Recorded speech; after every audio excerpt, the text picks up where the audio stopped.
Ladies and gentlemen, what's up? Happy Monday to you. Hey, it's another edition of the Sports Chasers podcast. Hey, hey. Let's go, Buffalo. Hey, what a game last night. Sunday night game between the Ravens and the Bills last night. The Bills found some way to pull that rabbit out the hat. We'll talk about that. We'll talk about the college football. Kind of a little off week this week. Hey, University of Florida, are y'all looking for a new coach? We'll talk about that too. Aaron Rodgers in his Mr. Petty mode. He got his revenge yesterday on the New York Jets. Yesterday, we'll talk about that. DA should be happy for Brock Purdy. They got that win in Seattle. He's probably not. We'll talk about that. Plus more, we're heavy on football tonight, man. It's the Monday Night Football Blitz. Let's do this. Let's go. Buckle up, sports fanatics. This is the Sports Chasers Podcast, your HQ for in-depth sports talk.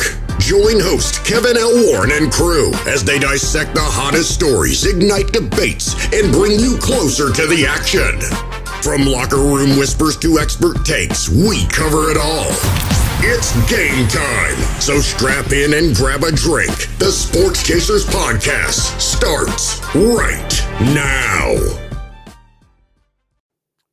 Good evening, everybody. What's happening, everybody? It's another edition of the Sports Chasers Podcast coming to you live and direct here on a Monday night. We're live here tonight on all our channels, YouTube, Facebook, Twitch, Instagram a little bit. We'll try TikTok again. I know what's going on TikTok and Twitch, man. So before we get to all of that, let's pay some bills and talk about some business. Make sure you like, click, and subscribe to our channel. Make sure you hit the bell to get all the wonderful notifications for all this wonderful content. And for those that's listening to me at the sound of my voice, give us that 1, 2, 3, 4, 5-star review. That helps us with the algorithm. Love us or hate us. Let us know how we're doing. And you guys have absolutely been loving on us and hating on us. We take them both. We take them all. We appreciate you for chiming in tonight, man. Tonight's going to be a really live show. Hey, if you're in the comments tonight, make sure you get in the comments. Like I said, it helps us with the algorithm. Before we start the show, let's meet the crew. D-Dubs, how are you tonight, D? What's happening? D-Dubs has his Indianapolis Colts hat. What up? Yep. It started already. Yo, one. It's week 1, dog. Yeah, that's right. That's right. We'll get into it. Hey. Let's go, Buffalo. Daniel Jones, I apologize. There you go again. The angry one. Apologize. Eric, what's up, kid? What's the angry one? What's good, man? How are you tonight? Salute, Monday Night Blitz family. How y'all doing? How y'all living? Yo, man. Yo, man. I'm not even going to get into it, man. Yo, what's up, fellas? How y'all doing, man? Football's back, baby. Let's go. Man, we're back. Best time of the year. Best time of the year. Shout out to all those accounts. This is a special time of year. You know, you got football going on, baseball going on. No, I'm not even going to do that to myself. Let me just skip over that. There's a lot of stuff in sports-wise going on. We had the U.S. Open going on this weekend, man. Shout out to the our champions, man. That'll be scrolling down, man. We didn't forget about the weekend rewind. We'll have some stuff at the bottom that we'll have scrolling, and we'll probably talk about it on Monday. So shout out to that, man. Shout out to you, E. Thank you for Thursday, man. Mike Mills should be joining us later, and we talk about his Ravens, man. The Ravens, boy, 15-point lead. Debbie in the comments, calm down. Buffalo Mafia, it's 1 week.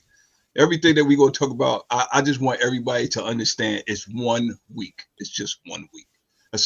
Unless you're a Miami Dolphins fan, y'all got a long season to go. Yeah, because they might be asking for their bags at the front desk. What they say, D-Dubs, pack them up already in Miami? Pack them up. Yo, we're with it. Yo, real quick though, man. Yo, I mean, it's on the thing, man. It's on the rundown, man. But the Dolphins were awful yesterday, man. Indianapolis was good yesterday. I mean, we'll talk about it. We're gonna go college football first.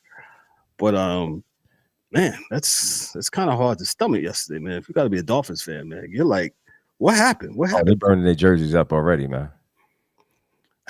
Oh, Well, I'll see what happened on these streets down here in South Florida tomorrow. See, I ain't want to laugh at them because I understand, you know what I'm saying? So, but we'll talk about it. We didn't look like that though. We they calling for Tua. They was like, man, we could have had somebody else beside this dude. So well, Kevin, how long have we been calling for Mike McDaniels to be up out of Miami? I mean, Twin Box. If y'all should know by now, if y'all follow us, man, we are heavy with Twin Box and the receipts. We've been saying this, man. So I mean, that's a fact. That's definitely a fact. You said it right. You said it right. Well, before we get into the NFL, let's go to the the college football here tonight, man. As we see it, we got at the bottom, we got the AP scrolling at the bottom, week 2 of college football. Like DA said, not a lot of going to Lowe's and Home Depot this weekend. It sure was.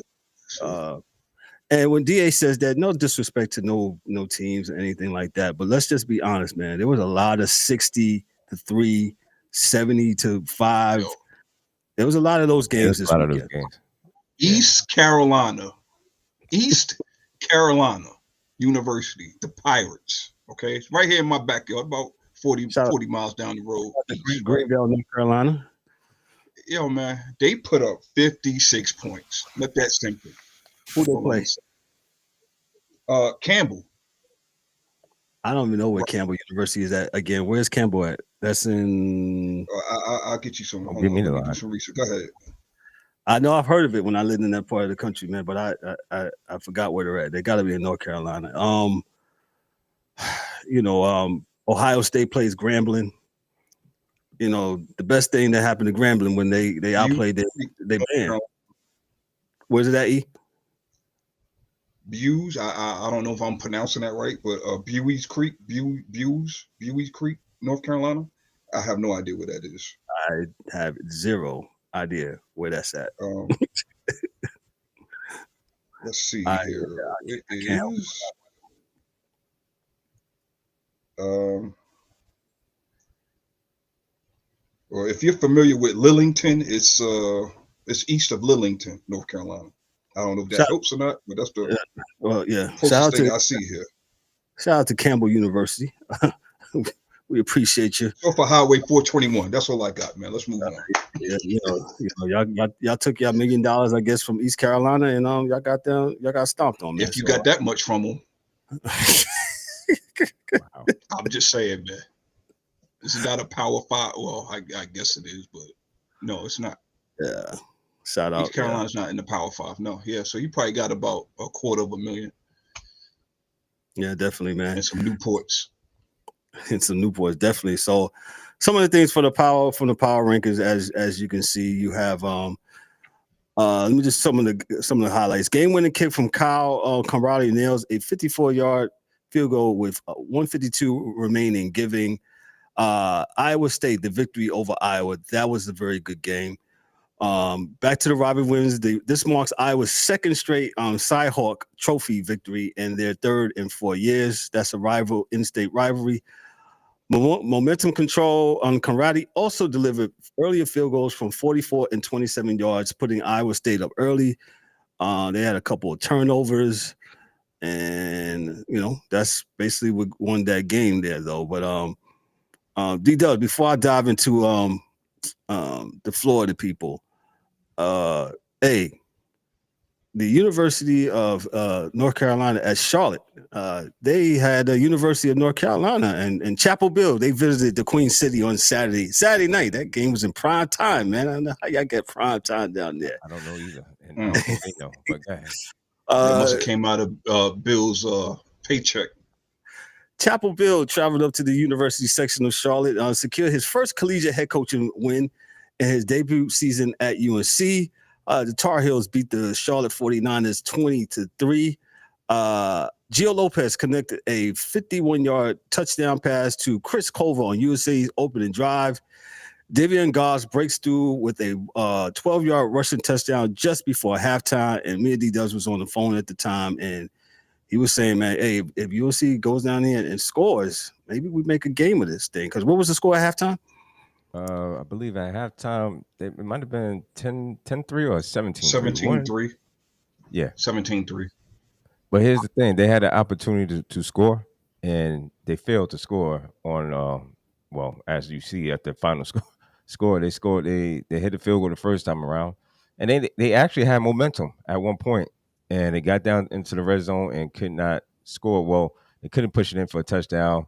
They set up for a field goal and missed the field goal. And at that point, it was 10-3, and almost going into half. Man, you can't not score something and you get down there in that area, man. As close as they was, it was a chip shot. He missed it. You know how we feel about that. You only got one job. Kicker, you only got one job, dog. And I'm gonna get to my man. What's the name? Prater for Buffalo. Yo, kudos to that man. Yep. You know what I'm saying? So you only got one job. And come on, dog. You got it. And as easy. It wasn't like it was a 50-yarder, 55, 60. Yeah. Chip shot. Well, we'll get to my main man. What's my man down there in Atlanta, man? He's usually Mr. Automatic, man. He had a horrible day yesterday. Yeah. It was a lot of misses, yesterday. Or this weekend, I should say. Yeah. So let me just go by for the AP Top 25 real quick as I go on. Ohio State's number one. Like I said, they beat Grambling. Grambling got a check. Penn State remains number 2. LSU, they move up to number 2 from 5 last week. LSU is number 3. Oregon is number 4. Miami is number 5. Georgia is 6. Texas is 7. Notre Dame is 8. Illinois is 9. Illinois, that's a good game they played against Duke. They beat them. They traveled to Durham and beat the Duke Blue Devils. Number 10, Florida State. 11, South Carolina. 12, Clemson. Number 13, Oklahoma, Iowa State, as I aforementioned their victory. Tennessee, 15. Texas A&M is 16. Ole Miss, number 17. USF, they climb into the top 25 because they beat who? Florida. Alabama, 19. Utah, 20. Texas Tech, Indiana, Michigan. Michigan got stunned by Oklahoma. We'll talk about that in a second. Auburn, 24. Missouri is 25, man. So Chapel Bill, he gets his first win. It's bound to happen. So shout out to D-Dubs. Anybody know who they have next week? Who UNC University of North Carolina has next week? I have it on my thing here.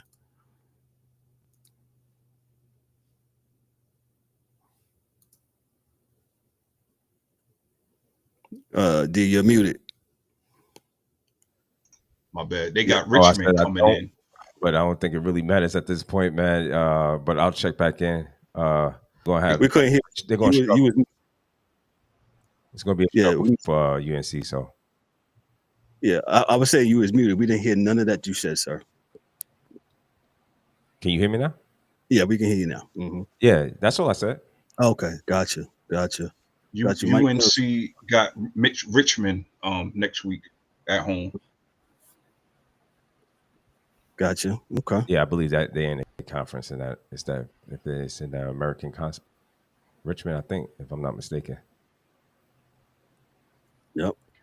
Well, let me move on to the next game here. A tale of two teams: discipline versus breakdowns. South Florida executed with precision when it mattered, but Florida's penalties and lapses turned a home game into an upset. Game-winning field goal, Nico Grammatica. I wonder if that's what's his name's son. It is. The whole family playing football at some. I was getting ready to say that's the name. That's what was his father's name? I can't think of it. Martin Grammatica, right? Yeah. Nico Grammatica drills a 20-yard field goal as time expires to give South Florida a 18-16 win. Florida's self-explosion. The Gators committed 11 penalties for 103 yards, including critical infractions and a spitting ejection by Brendan Bennett. There's a lot of spitting going on this weekend, I guess. That gift wrap if you saw that, I didn't get to see the whole game, but when I saw the highlights of this, man, you got to have some kind of self-control. You gotta have some kind of level head. Where is the teammates just to step in and kind of like drag dude from costing you some kind of dumb penalty? And this would allow UCF to get this chip shot field goal, and they won the game, man. Special teams, the discipline paid off for USF. Final 87-yard job, aided by penalties, as aforementioned. Byron Brown doing it all. The USF quarterback throws for 263 yards and 1 TD, and he rushes for 66 yards, including setting up the final drive. Historic 2-week run for USF. This marks the first time in program history USF defeated ranked teams back-to-back weeks. It beat Boise State and Florida. And they'll enter the AP Top 25, as I aforementioned, 18. Florida, with this loss, Florida falls on out the AP Top 25. And Coach Billy Napier, he's about to be alligator meat down there in the swamp, man. He's needless to say, man, it's not looking good, man.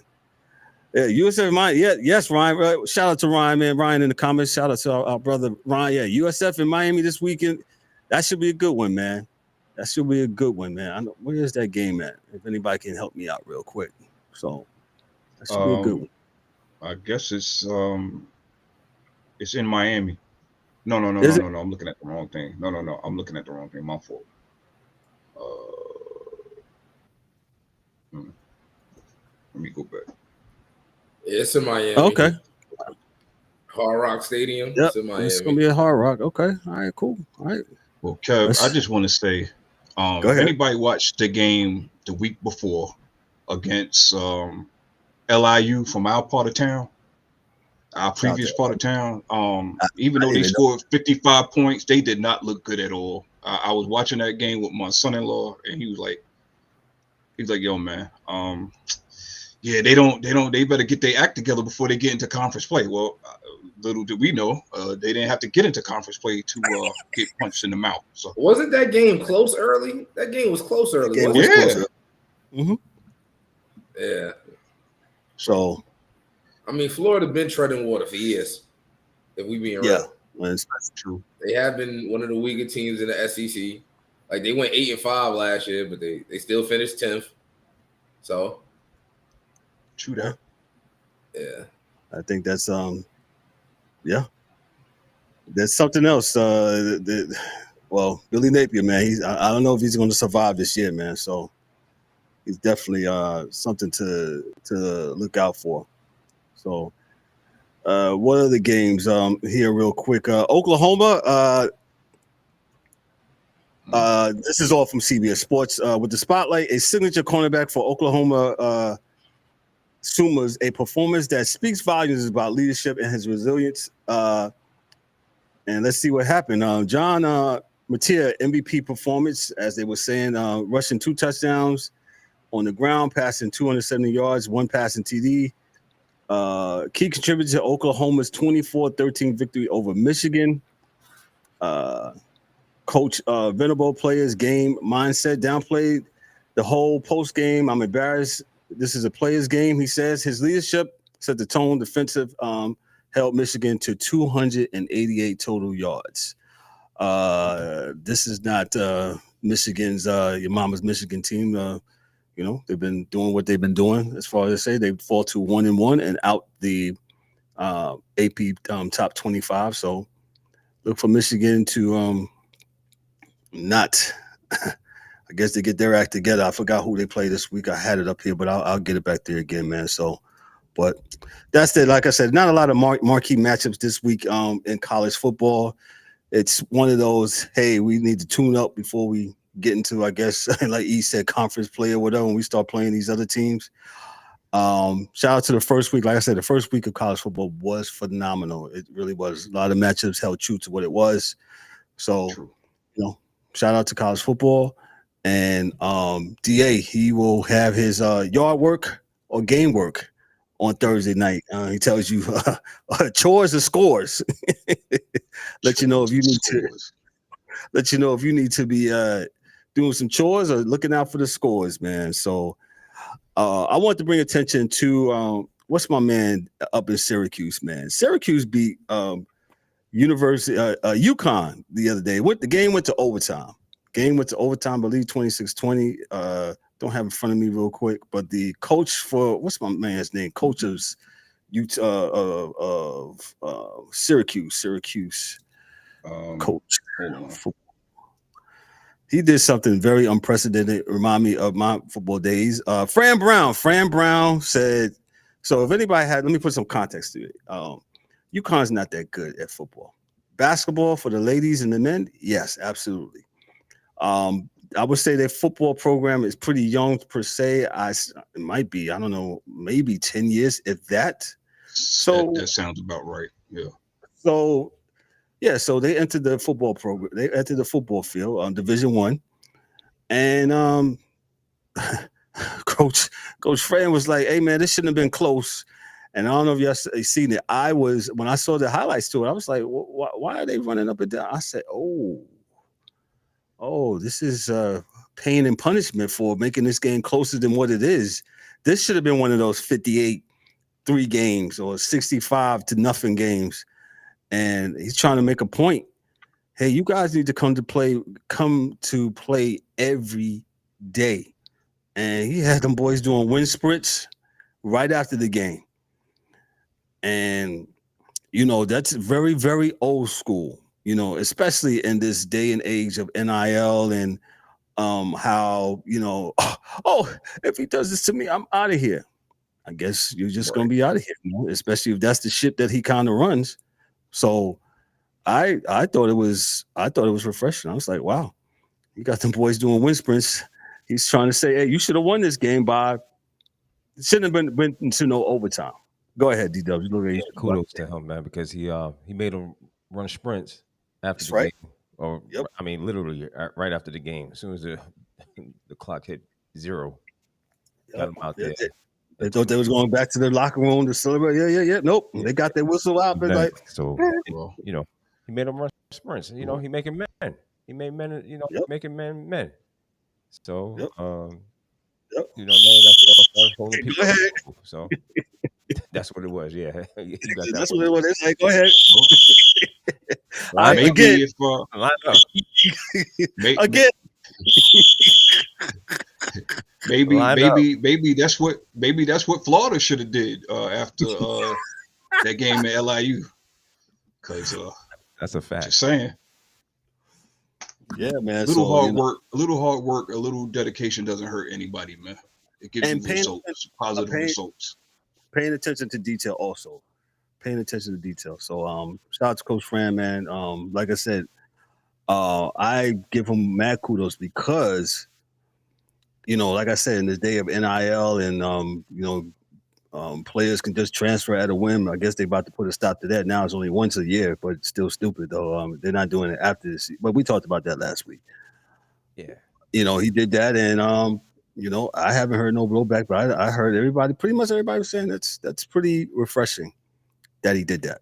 Because it's one of the lost arts, you know what I'm saying? So it was good. I kudos, give him credit, So yeah, I remember my high school baseball and football days of running sprints.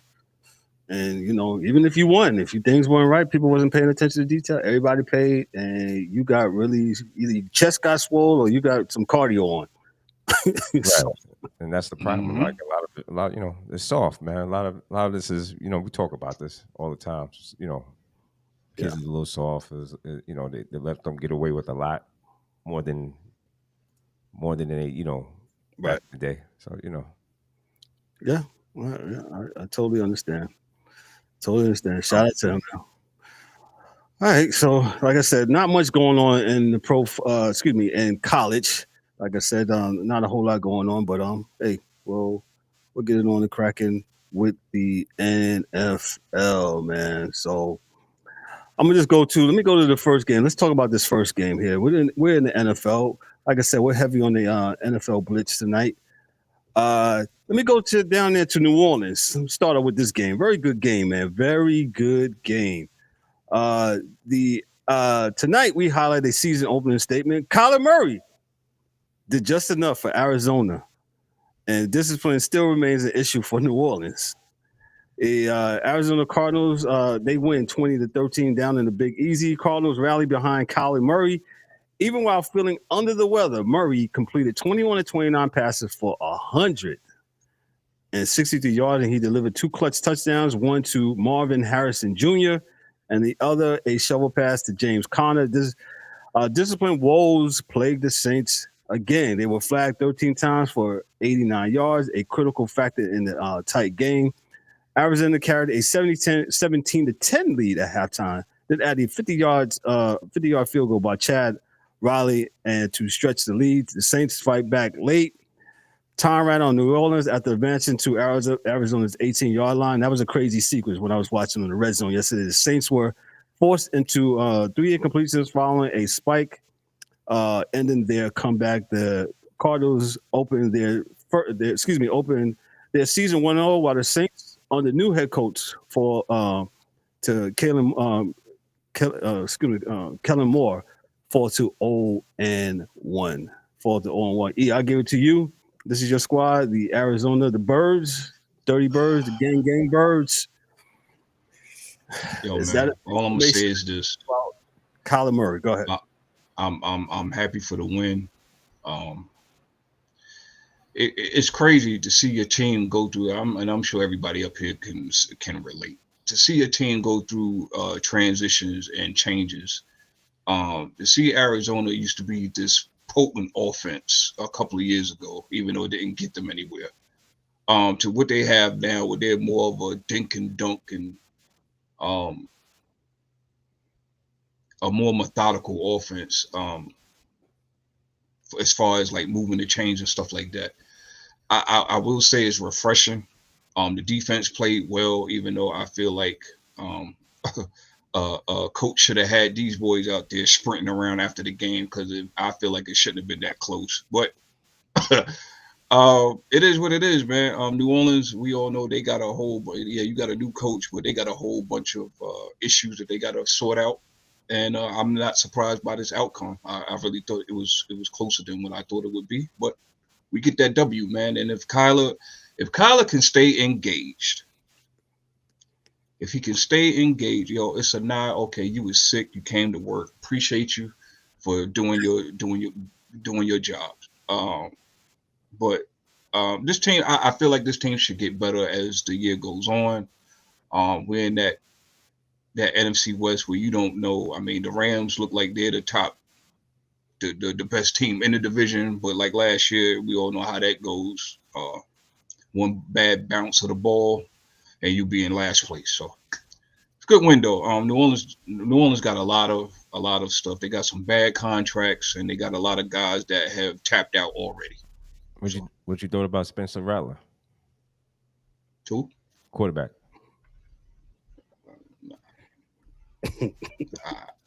I really didn't think much of. Wait, let me pull up his stats.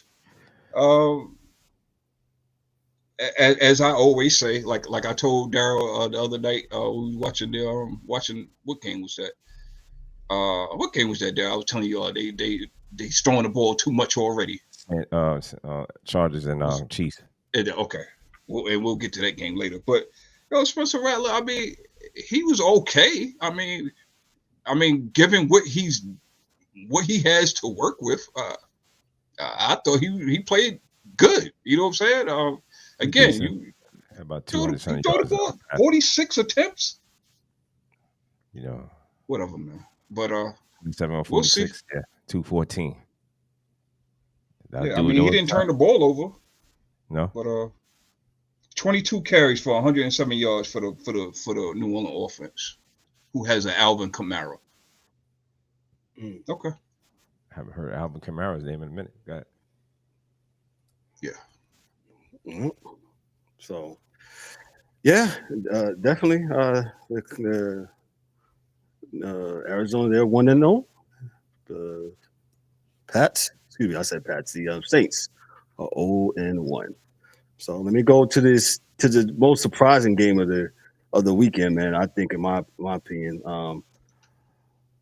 Indianapolis, they ended the 11-game winless streak in season openers. Daniel Jones, he threw for 257 yards and 1 TD. Also rushed for 2 additional scores. The The Colts scored on all 7 possessions. Rare efficiency not seen in nearly 5 decades. They finished with 418 total yards with 27 first downs. Rookie Tyler Warren, he impressed, caught 7 passes for 76 yards in his NFL debut, plus a few rushing yards. Running back Jonathan Taylor led the ground game with 71 yards rushing. Michael Pittman Jr. added 80 yards receiving and a TD on 6 catches.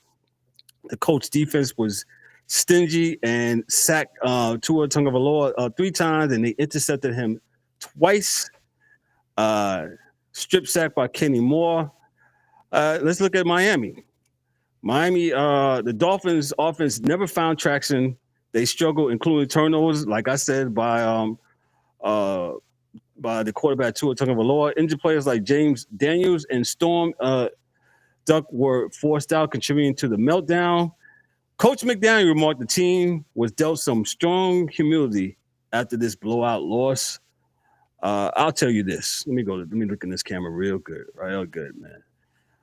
I'm watching TV today, and some people were saying that the Carolina Panthers are the worst team in the league. Nope. I think the worst team in the league is the Miami Dolphins. They looked awful yesterday. They was Tyreek Hill. He still ain't happy. Still crying. He's still doing that. But I guess you be crying too, man. He only got targeted 6 times, man. 4 receptions for 40 yards. That ain't his fault. Something wrong with Tua. He shouldn't be playing. Welcome, DA. Welcome, DA. Well, what's wrong, DA? DA, welcome to the show. Oh, post-concussion, whatever they call it. Yeah. Post-concussion syndrome? He had too many. He threw the ball. There was nobody there. Like, there was nobody on their team there. Like, yeah. Can't say the sun was in his eyes because Danny Dimes didn't bother Danny Dimes. So, Let's talk about Danny Dimes. Danny Dimes. Oh, no D-Dub. No, DA. And I told you wanted to kick in on the fucking tread. Hey. Oh, we in a half hour win? Yeah, it's 32 minutes. Yeah. Oh, okay. Let me wait a second then. Go ahead, D, because I'm gonna tell him about that dump, the offensive line ish. How about bad coach, bad organization? Well, can we just get to one game at a time, sir? No. Yes. No. What game are we talking about? We're trying to talk about the Colts and Miami game before we move over to the Giants and Commanders. We got to jump back on that badass coaching staff at the Giants. DA, we never talked about the Giants game, so just hold on, sir. Oh no, the Giants game don't matter. I don't know what you lost. Go ahead. Go ahead, Kev. Go ahead. No, I'm not talking about the Giants. The Giants. No. Go ahead, man. Go ahead. You didn't hijack. No, I just think that Danny Dimes is a good quarterback. He's showing that he can play. So you don't think that the Giants' offensive line was trash yesterday? Yeah, but I wasn't talking about yesterday. I was talking about Danny Dimes' career there. I was talking about the Giants. It was trash. Okay, we had confusion in the text. What I'm saying was that your coaching staff could not coach Danny. And he looks good over here. That's all I'm saying. It's a reflection on your coaching staff that Danny. I don't know about that all the way. Well, we'll see. We'll give him 2 games. He won a playoff game with that bad coaching staff. That'll be 2 games more than he played good for the Giants. So if we get 2 games out of him. He won a playoff game with that coaching staff. So I'm not going to blame the coaching staff. He didn't win it. The coach won it. The team won it. Hey, the coach won it. Exactly. So how bad could they be? They won with that. Listen, team. No team. Him and Saquon. That was team. Well, no team. That's it. So I'm gonna just say this. I'm gonna just jump in and say this real quick. Danny Dimes went to Indianapolis, got the starting job, and he said, "Oh my God, this is what an offensive line look like. This is what an organization looks like." Yeah, man, and it's not to poo-poo on the Giants. That's what I'm saying. I wasn't talking about yesterday, Kev. I'm sorry. I think we got confused. I wasn't talking about yesterday. Yesterday was just you always outmatched a little. Yeah. Washington's defense played well. The Giants defense and D-Dubs, I don't know how he's holding back, but they. Oh man, they got me this morning. This That offensive line bad. They It's keep bad. building the D line and don't want to put nothing on the O line. You can't keep building that D line. They don't play both sides. They're not Travis Hunter. Thank you, Michael.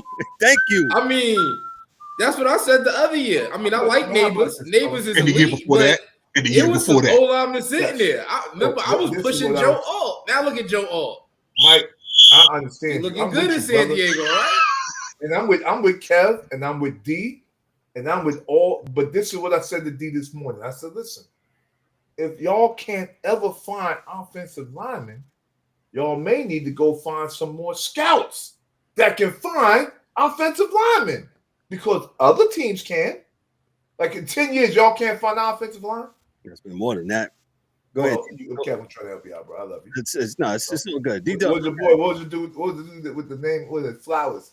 Flowers. He was How many years ago was Flowers was left tackle? Wow.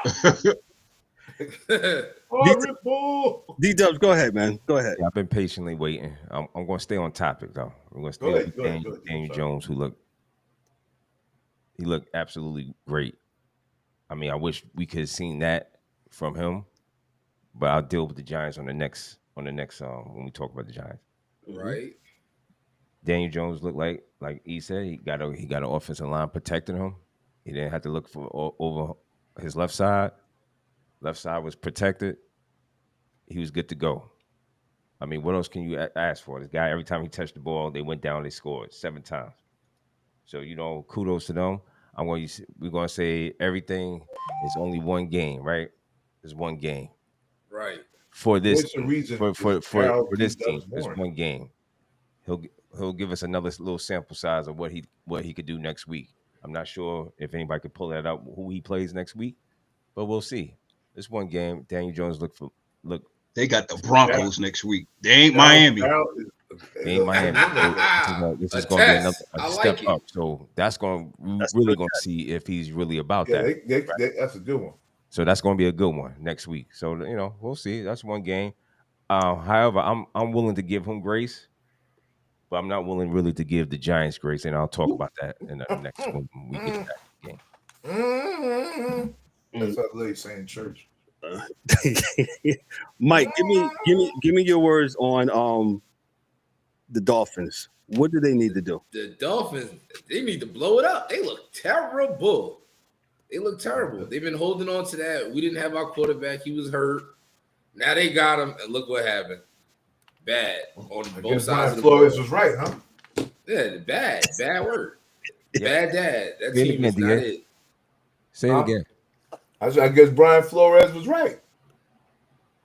Can I say it now, Kevin? He didn't want Tua, right? Yeah, go ahead. Say it. Go ahead. He said he ain't want his punk ass then. Yeah. He wanted Justin Herbert. But he got pushed last year, organization, if I'm not mistaken. That's how that went. This fat punk. I didn't want him. Well, that's what happened. Yeah, that's what's happening. They not I looking want to good think they at GMs. all. There you go. Yeah. So, yeah. I mean, I think the Dolphins, they probably one of the worst teams in the league. They at least after 1 week. After the first week, I mean, let's see how they. The Dolphins have the Patriots next week, and the Patriots ain't groundbreaking. Oh no, they're gonna go 0-2. They're gonna lose that. They're gonna take it out next week. Yeah, the Patriots played well yesterday against the Raiders, in my opinion. Patriots is not bad. Not a bad team. They're not bad. They're just a young team. They're just young, right? Yeah, finding their way. They rebuilding together.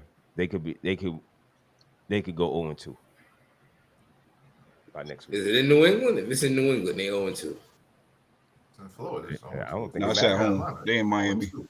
Oh, they might have a chance. They get that's what I'm saying. Miami usually they play better at home, especially in the division.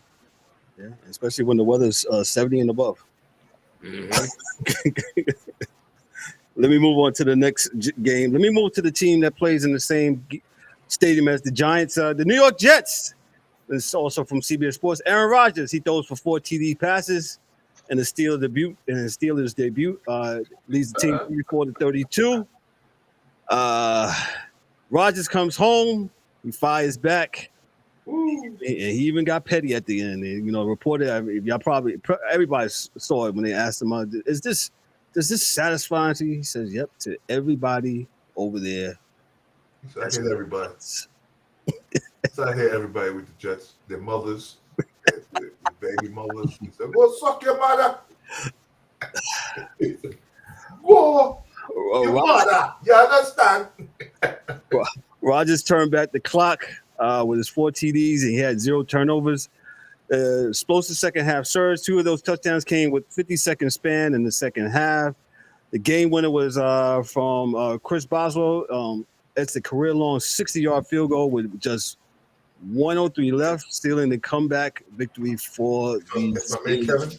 Go ahead, sir. Oh, that was the defensive side. The game was won with the stick by Jalen Ramsey. Young boy was talking. YN was talking a lot of hot mess to that last play, and he caught that stick and let go of the butter. All right, point blank period. And that was one of those. What was my man? And it happened against me.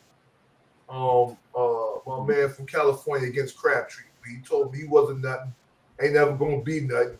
Can never be nothing. And Crabtree just, crawled underneath somewhere and went away. All right. But Sherman told him that. Well, that was just like that. Because I'm sure Jalen Ramsey said all of those things to the YN right there on the field. Just gave him all that and said, "Good night, sir. Thank you." There you go. Definitely. Mike, your thoughts on the Jets and their victory? They're in the Steelers, their victory over the Jets. They're in your division, the Steelers. Man, I ain't seen Aaron Rodgers though 4 touchdown passes in about 10 years. It feel like it ain't happened.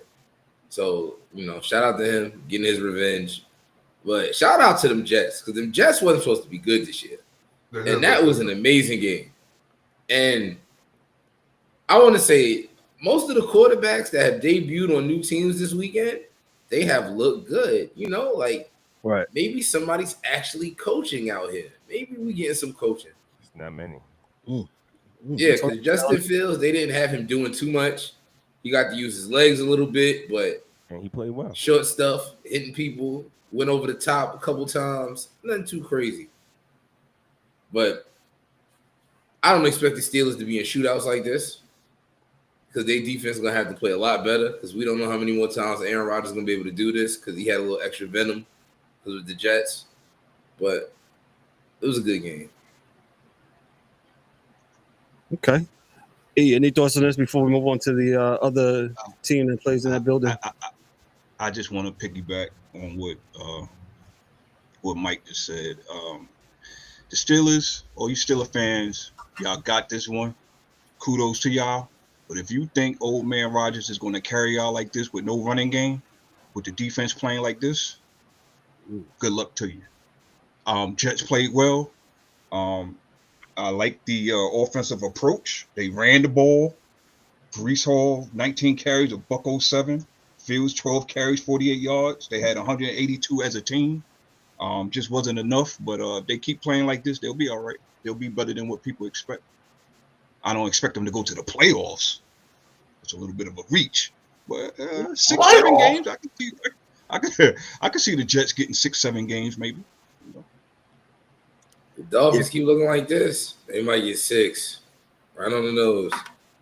Hey, they just trying to steal 1 and 2 here and there. It'll be 9. So. Yeah, the Warren had 37 yards rushing, and Kenneth Gainwell had 19 yards rushing. Like E said, man, if they better start running the ball, man. Go ahead. Done, man. They keep on doing like that. Yeah. And Aaron Rodgers ain't gonna be able to do, that 4 touchdown performance all the time. Nah. Yeah, I totally agree. Weird, they're gonna give your cousin more carries. That's all. Cedric. Yeah. I mean, I know that you just gave up 34, but the defense, they got to the quarterback a couple times. I think the Jets are gonna be all right. Yeah, I agree. I think they definitely will be all right. Let me move on to this game. I didn't even really have this on here. The Washington Commanders kicked off their 2025 campaign with a statement. 21-6 victory over the New York Giants, powered by Debo Samuel, and this is from the CBS Sports, of course. Debo Samuel's dynamic debut and a stout defensive showing. Let's just talk about some of the offensive sparks. Debo Samuel makes his splash in Washington debut with a rushing touchdown and key catches. He was 14. He had 14 receptions for 77 yards total. Jaden Daniels, he looked good again, man. He throws for 233 yards and adds a rushing element, contributing to 301 yards total offense.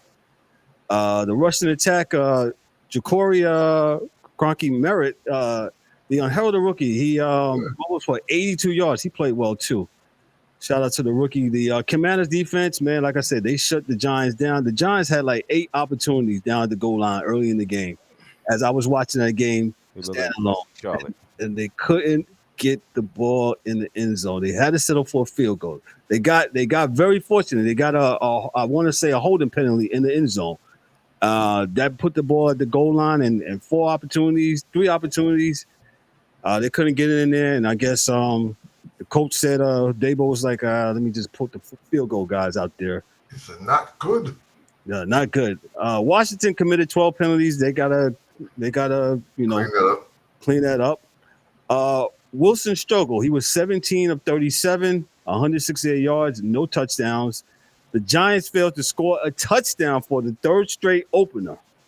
That's right, and were outscored 89-12 across those games. May I, please, really? Yes, I would be objective for real. Firstly, I did not think that Washington's defense was that good. Neither did I. Especially along the line. I didn't think that your offensive line was that bad. Coming into it, like real talk, I was like, what? And they've been that bad. Yeah, but there's always expectations going into the season, right? Because they have guys like the Giants have names that can play. Like Malik Neighbors is mad as all get out. Now, what I don't want the Giants to do is rush that dude from Mississippi, that Jackson Dart thing, just because you're trying to save the job. Because that's what's going to happen, right? That's what I see happening. To save the job, you're going to rush Jackson Dart in there so that Daboll and those guys can say he's our guy instead of he's the guy for the next quarterback. Because if I'm the owner, I'm like, yo, don't play him. If you play him, I'm firing everybody now. Right? Because they can rush him for that. I hope they don't rush him. I would rather see Jameson there. Doing something before you add this, because he wouldn't have done you no better yesterday. That's all I'm saying. He would not have done any better yesterday. Rookie first game in the league. Nah, it wouldn't have been that. So, yeah. That's it. I'm with you, DA. And I said that. Like I said, yes, Russell, if you watch the game, Russell was running for his life. And if you put Dart in there, man, I think you're going to have the same thing, man. If you put Jameis in there, like you said, Jameis will make it a little bit exciting. Jameis will throw 5 interceptions, Yeah, and 2 touchdowns, though. You're getting 2 touchdowns with the 5 interceptions. You're going to get some points. You would have been kicking those field goals goals with some Jameis. points, but you're going to get some points. 3-3. You're going to have some turnovers. You're going to have some points, too. Yeah, 3-3. Showtime. But he's going to turn that ball over several times. He's going to get some touchdowns, like Mike said. Mike was right. That way you do now. That way you do. All right, D-Dubs, go ahead, man. This is your time to shine. You said you had some notes. I'm with it. Your floor is yours, man. Abdul Carter, can we get him some more snaps? Why is he on the sidelines, dog? 38 or 70. He played 38 snaps out of the 70. Why? Anybody can tell me why? I'll be. Was he coming back from injury? They trying to most likely. They trying to walk him in. He was hurt. Go ahead. I'm sorry, Michael. What you said? I don't realize he was hurt. They trying to walk him in. I was going to say that it could be that one or two. Either he doesn't play the run well, or he doesn't play the pass well. So they only can put him in for 1 down. So it's either he put him in on 3rd down to rush the passer, or they put him in the 1st down to stop the run. Either one, but he's not good enough to play all 3 downs. So that's all I could be thinking. So based on And this is based on preseason that happened in preseason. So, Okay. that's all. Maybe they saw With something. that being said, I still don't think the Giants defense look all that great. All that, we got gaslit for the preseason. We looking like everything was a go. Everybody's looking flying around the ball. That didn't happen yesterday. The Giants offensive line, I'm done of hearing about their offensive line. Yo, this is the third year we didn't score. We scored 6 points yesterday, 6 points last year, 0 points in 2023. Remember that game, 40-0 drubbing by the Cowboys. All right, so at some point, yes, it's one game, and I don't want to. I'm going to jump out the window. I think it's time to get rid of them. Get rid of Joe Shine. That's right. Go ahead. What I told you, get the gas can. Go ahead. Burn it down. And it's time. Yo. Yes, thank you. Do it again. Old building it's going down, baby. It's going down. Yo, this is. Yo, man, Cyndi Lauper's song "Time After Time"? I'm sick of it. Time after time. We've been going through this time after time. Joe Alt, y'all thought I was crazy. I said, grab Joe Alt. I said it too. Now he's where? He's with the Chargers. Come on, man. How long are we gonna keep on going? And y'all keep saying the offensive. I told you about Andrew Thomas. Hurt. He don't play. Why are we paying you, dog? You're not here. What's the adage? Availability? Best ability? Best ability is availability. So he ain't there. We keep on messing around. I'm not blaming Russell Wilson. Nope. I'm not going to do that to him. And I hear other arguments, and it's good arguments. I'm against it. Bring the kid in because Russell is not he's not elusive. He's not Russell of old. I said Russell. He ran a couple of times. As a matter of fact, he made me mad because he didn't get down. He got smacked. And remember, he lost the football on that first drive. Mm-hmm. Right? It's just, the Giants, these guys do not know what they're doing. I'm tired of Brian Daboll getting the credit, talk about Josh Allen. He was the quarterback whisperer for him. Well, he didn't whisper nothing, no sweet nothings to Daniel Jones. Daniel Jones looking like a superstar on the first week. It's time to go, man. It's time to go. I'm tired of messing around with this team. Every time the offense is inept. You gave what's his name, Kafka, the reins back to call the plays. Daboll took it from him because he wanted to call the plays last year, I believe. He took it from him, gave it back to him, and it's still the same playbook. Yeah, well, there you go. Hey. Nobody, you don't see. There's no imagination. We're not throwing the ball down the field. There's nothing.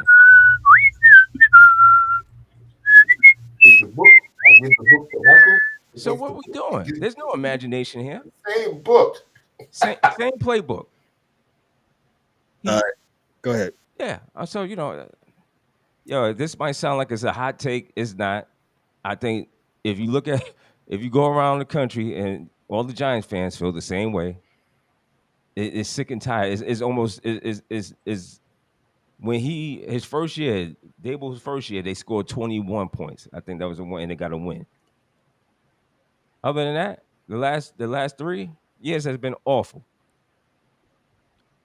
So, I ain't got too much to say about the Giants. I think it's going to be an awful year. I'm really hoping now if we go to Cowboys, we got Jerry Richardson, not Jerry Richardson, Jerry Jones. Jerry Jones team. Yeah, they're going to get smoked. I think they're going to get smoked. So then after that, we got the Chiefs. We got the hardest schedule in the league. Hardest schedule in football. I don't know why they did that to y'all. That is crazy. I've been saying that all summer. I don't know why they did that. It's a G-man. And even make up. So you know what? You know the adage, keep losing.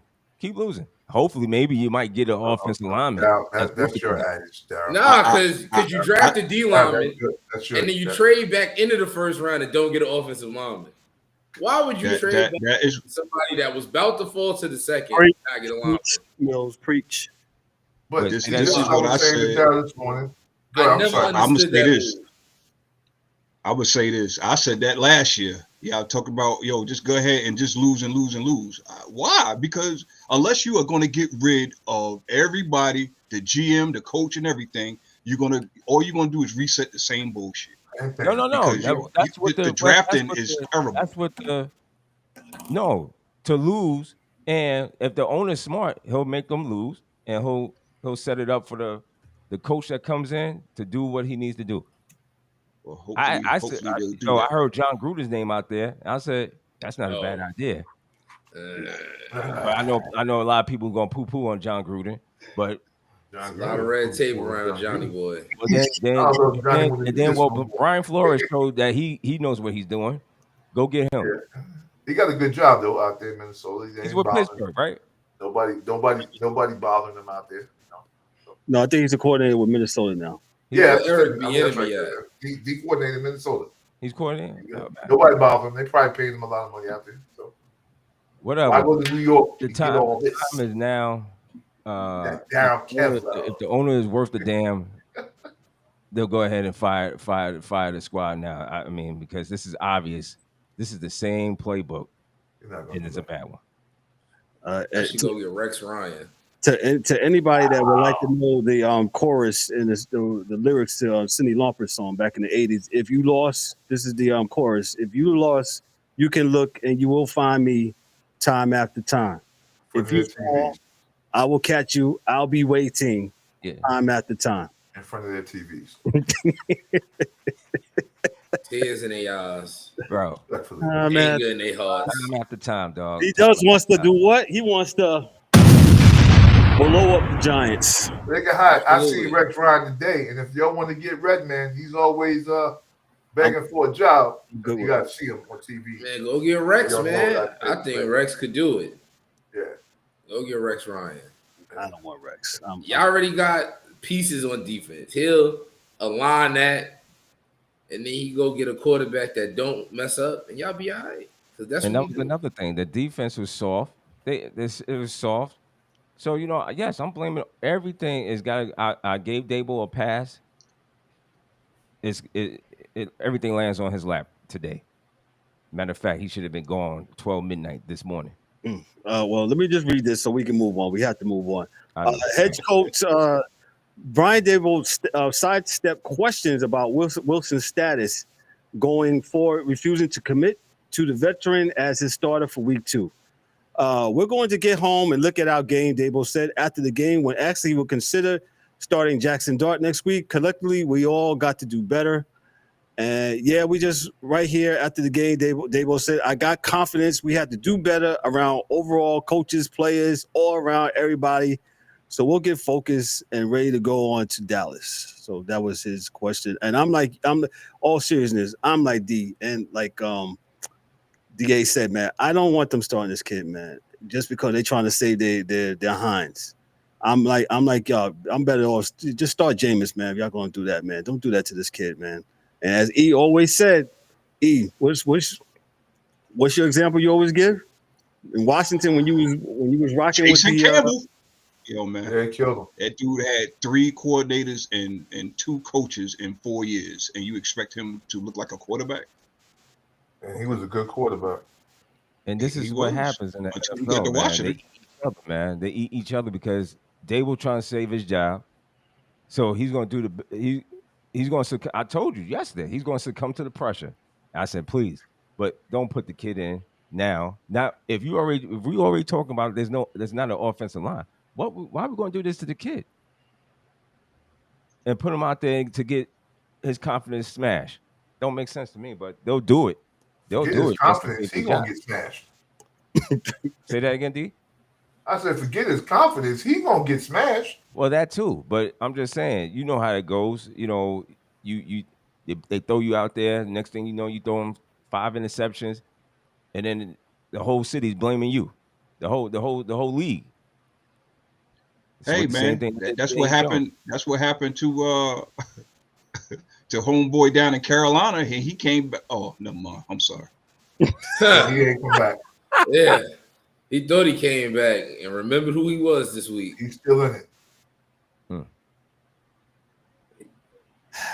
It's just it doesn't help. Oh, well, wait, that's not on the dock. I'm not even going to say nothing. Never mind. Go ahead. But go ahead. Let me move on. Let me bring some joy a little bit.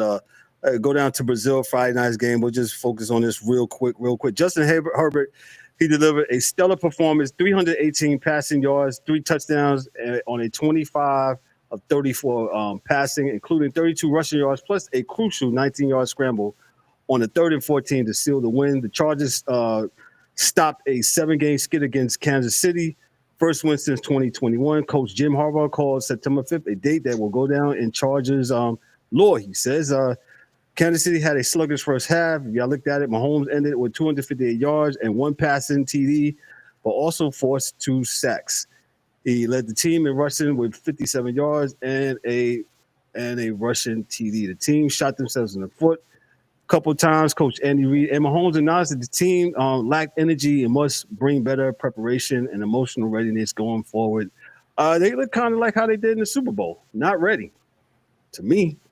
And I'll just say that. Yeah, not good. Yeah. Like, listen, you gotta run the ball, dog. Like, listen, QB, check to it. Like, if you want energy in your team, you gotta get offensive linemen grinding forward, pounding on somebody, and Pacheco or somebody else pounding on somebody else. Kareem Hunt, whoever you got. You wanting to run yourself is showboat, homie. You want to fake like you can go out of bounds and not go out of bounds and do all this other funky stuff you're going to do. You're going to get hurt out there, boy. Don't get hurt. Well, I think running back and let them do it.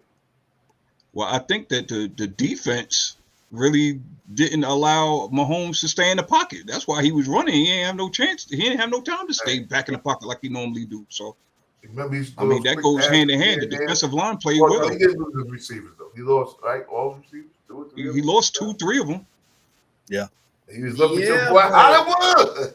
But you still got guys out there. We don't want to hear that. Kansas City been doing this for the longest. Go ahead, Mike. I ain't gonna say. Go ahead. I ain't gonna say. Nah, I mean, I don't feel like they looked in the Super Bowl. They look like how they looked all last year, because this is how they looked last year.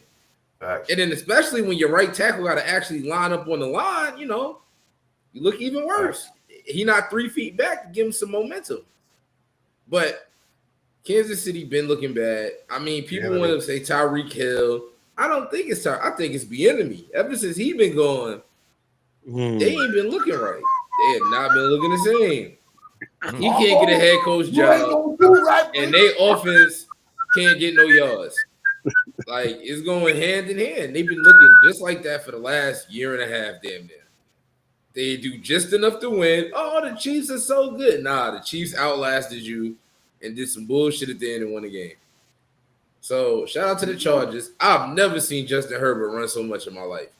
And it worked. And it wasn't bad runs. It was, it's breaking down. Wait a minute. They left this whole side of the field open. Let me go ahead and scoot out of there.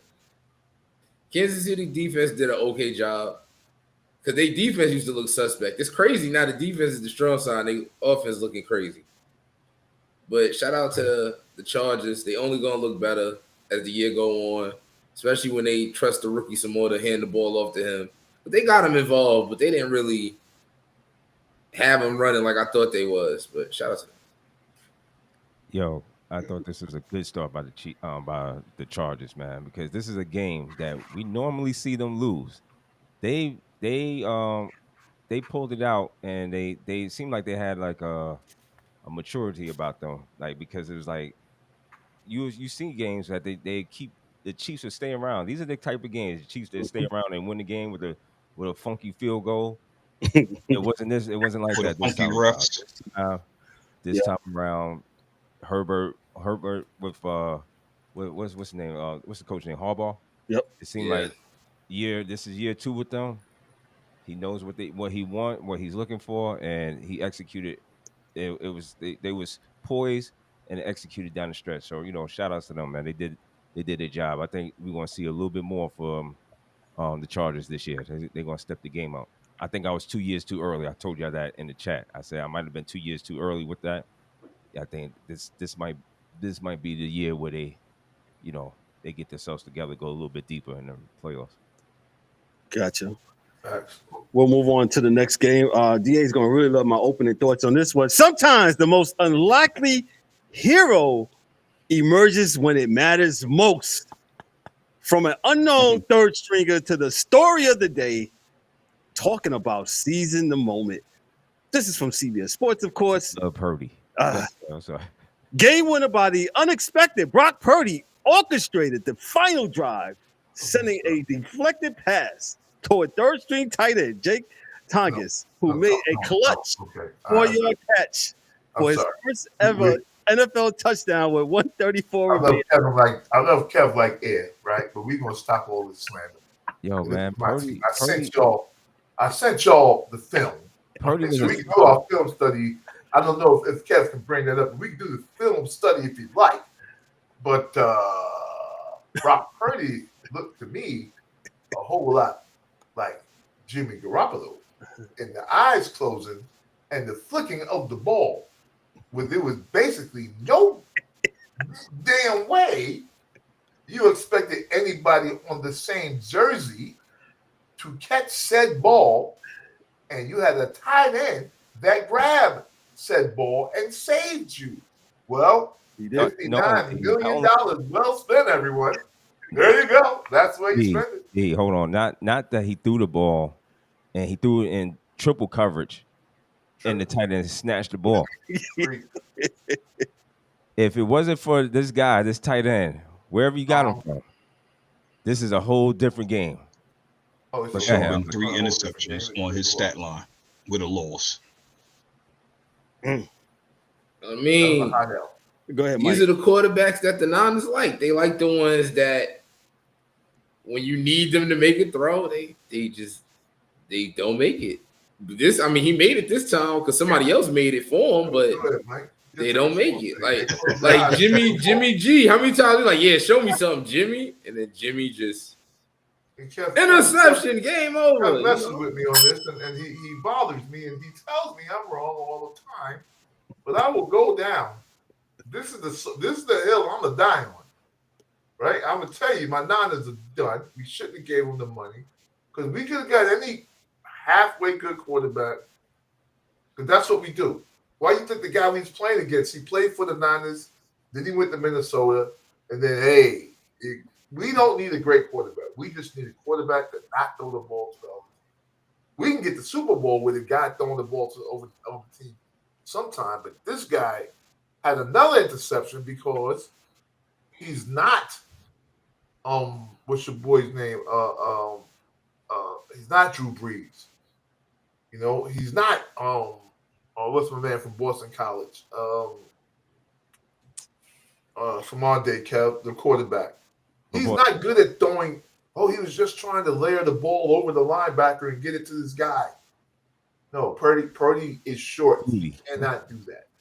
He's proven that every time he tries to do that, it's an interception. He's short, and he can't throw the ball over anybody. He hits his own lineman in the head sometimes. Listen, that's not what he does. And we gave him $59 million. So I'm out. It's yours, E. But that's what the market is set at. Whatever, man. Let me just read this real quick. D.A. McCaffrey contributed significantly and with a combined 142 yards rushing and receiving. Jackson Smith Nyes had a standout with 124 yards receiving. Screen just went dark here. Sam Darnold, he threw for 150 yards. Cooper Kupp, he was largely ineffective. This gives the Niners their 1-0. The Seahawks are 0-1. Hey, Kittle got hurt yesterday. I think it's hamstring. After scoring the opening touchdown. And then you had Jennings and Trent Williams and left tackle Williams also got hurt.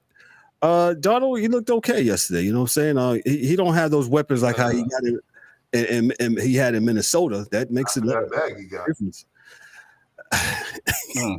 I don't understand the Seahawks, man. I don't. Go ahead, Mike. I don't understand the Seahawks. I love their coach because that was Baltimore's defensive coordinator, Mike McDaniel. The last time our defense looked decent without, blowing leads at the end, but we'll get there. He was our coordinator. Last year, their defense wasn't all that, but this year, they look better. They've been looking better since he's been there.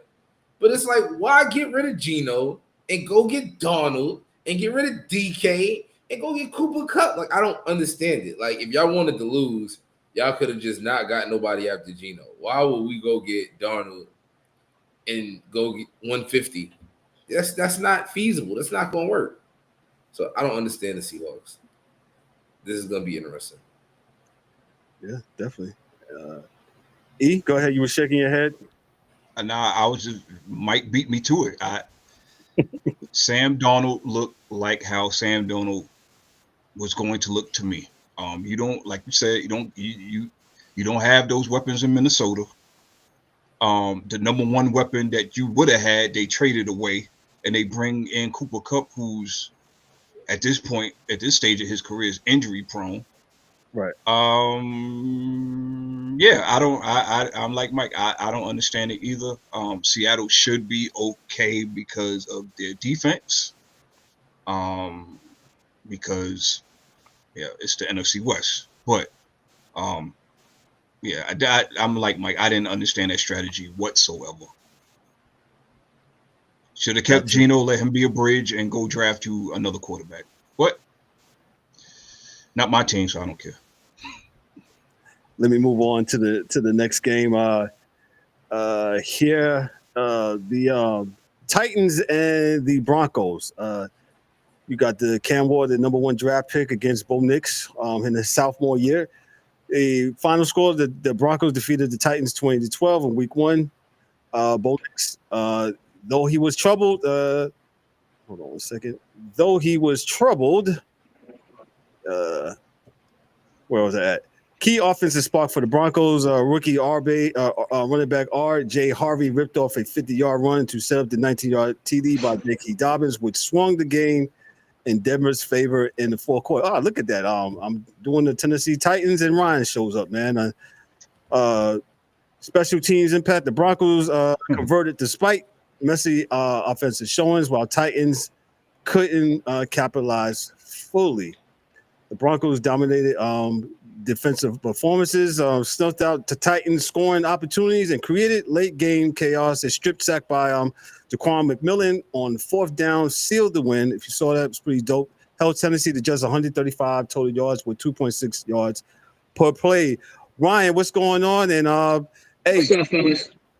What's going on? Hey, tell us about. We was actually going over Denver and the Tennessee Titans. What's your thoughts on that game, sir? For your Titans. To be honest with you, I probably think that was probably the toughest team for Cam Ward and the Titans to play in a hostile environment in Denver. Denver probably has one of the best defenses in the league. Definitely has the best cornerback in Patrick Surtain. So, you know, he blanketed the Titans Ridley, the Titans' best wide receiver. But I love what I saw from Ward. He was under pressure all night. I did too. He made the correct play. He had tons of drops. I mean, like 4 of them that would have been first downs. That would have kept moving. He did make some mistakes, trying to make things happen. Where he got into trouble even in college, even last year in Miami, when they had the best offense in the nation. He tried to do a little bit too much because he could make the play. Yeah. And took a couple of bad sacks that got him out of field goal range. But he's gonna learn. But I love the poise that he showed under pressure. I love the fact that he has a mature demeanor to him. Yeah. The team rallied behind him. The team believes in him. And I really love what I saw. Like, his stat line is not going to wow you by no stretch of the imagination. I get it. But if you watch the game and you watch the plays that he made under pressure and how he commands the huddle and everybody believes in him, oh, we got us one, man. We got us a quarterback who's just going to be phenomenal. And like I said, it probably was the toughest matchup. We're really getting shadowed by Patrick Surtain and that Denver that Denver team was a great defense, and you got to go to Mile High and play the first game. So definitely love what I saw, and it was right there for the taking because the Titans defense I actually played very well, but very happy with the outcome. Of course, I would like to win, but I'm very happy from what I saw. I'll say this, and I'll piggyback on what you said, man.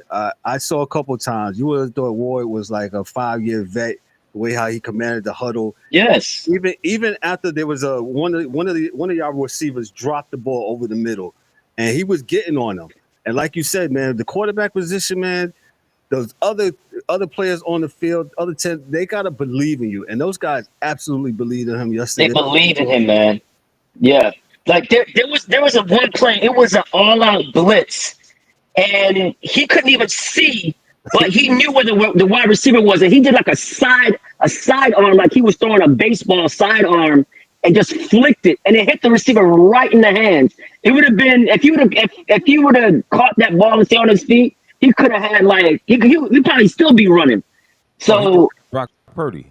Oh, okay. Yeah. Okay. That must be an inside joke, Yeah, Hey, no, but Cam, Ward played. I thought. I mean, actually, man, the Titans was in the game, but they just made a couple mistakes. Yeah. Took them out the game. I just want to say exactly. The only criticism I got, and it's not only to him, it's to all these quarterbacks that think that you guys, some of you guys think y'all are Lamar Jackson. Only Lamar Jackson that I seen, and we seen it last night, where you could spin out. Oh, yeah. Total spin out and get more yards than what you just spinned out to. And I noticed a lot of these young quarterbacks thinking that they still got that speed, and they don't think that everybody has caught up to them. Only they're just trying to make a play. Yeah, they're just trying to make a play, man. You can't, make a play. Yeah. You end up hurting your team because you took your team out of position. You know what I'm saying? Where you probably could have did a little bit more. But that's the only critique. Absolutely. Other than that, I thought he played well, and like you said, he looked like a lot of drops, man. A lot of drops. Game for a long time, and he got a mature demeanor about him, so he's gonna be fine. I think that's the least of your worries. As long as you draft good and get the right players around him, Tennessee should be up and coming very soon. Yeah, no, definitely. Did you guys talk about the Dolphins already? Well, go ahead. Yeah, we did. We got to get you. Go ahead, Ryan. I just got like watching the Dolphins. Like I know exactly what the problem is. They want to be prior to Tua's concussion, right? Prior to Tua's concussion, you had to play the play action.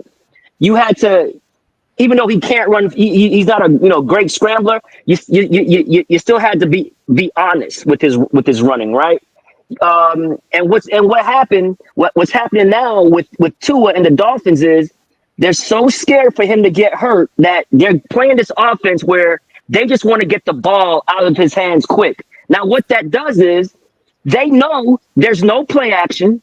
They know nobody's going deep because you don't have time to go deep because they just want to get it out of his hands quick so he doesn't get hurt. So they're playing a one-dimensional offense.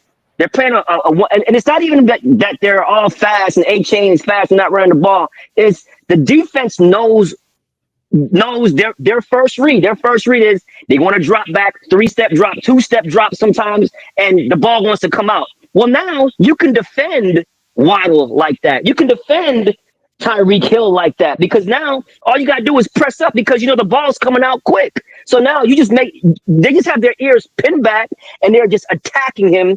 And the beauty of Tyreek is he's unguardable if you give him time to get going. So and to get downfield in the secondary, he's unguardable. But what happened is everything is quick. So now you can you can defend their speed if everything is quick.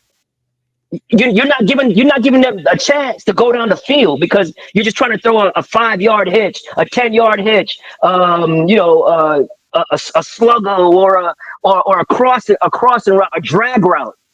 They're just staying on that, and everybody's playing back.